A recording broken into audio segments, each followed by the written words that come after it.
I'm going to do a demonstration on an apple peeler. And with some adjustment, you can peel your potatoes with it too. And so this is called apple peeler, and it came in this box, and I was very fortunate because a brother-in-law found it at a rummage sale for $2, and it's been worth $1,000 to me because it saves so much time and of course energy. Well, here's the machine, and I had to put some water on the table to give it suction, and so now you'll see I can't move it, so therefore it can take the force of the apple peel, and I just put there to catch everything. Now here are the points on which they suggest that you put the top in first, and sometimes that doesn't work, so then I try the bottom, because sometimes I don't get it real straight. All right, I got it on those 3 prongs, and then I've got a lever over here that I release so that I can make this move back and forth. And I let it go that far to this first little peeler. Then the next thing is just to turn this and watch what happens.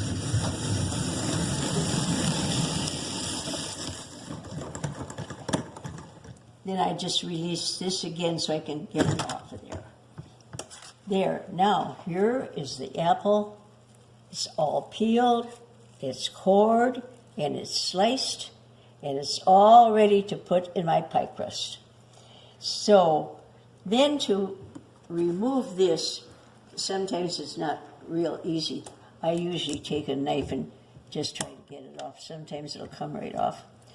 But anyway, then when that's finished, I just put this up to here, wash it, and then I put it away back in the box when it's dry. So yesterday when I was peeling apples, I filled a gallon bag.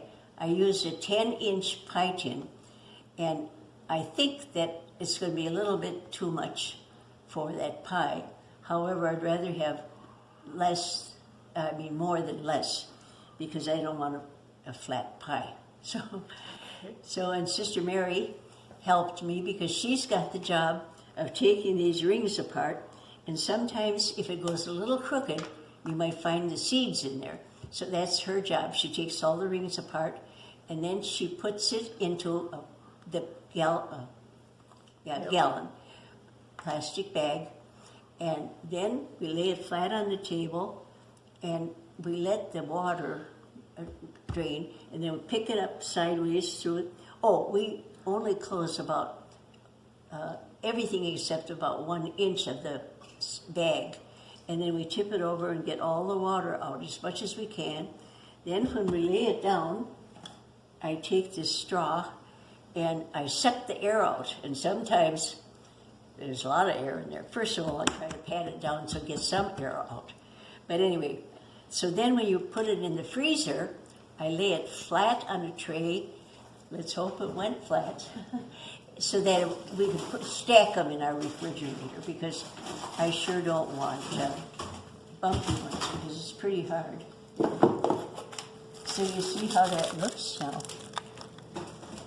Here, let's see what I wrote on there. For a 10-inch pie, apples, that was September. Oh, I wrote 10-inch twice. Let's see how nice and flat that stayed. Little lump. Okay. So, I think that's the end of my story, and I hope that at someplace like Farm and Fleet that you could get something like that, because it saves so much time. And then the deer like the peelings.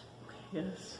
So, and then I gave it to Sister Mary because she's the deer watcher.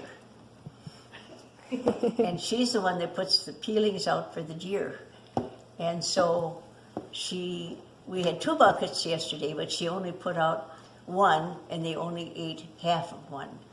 I think they were smart not to eat it all last night. They can come back for a party. Bye-bye.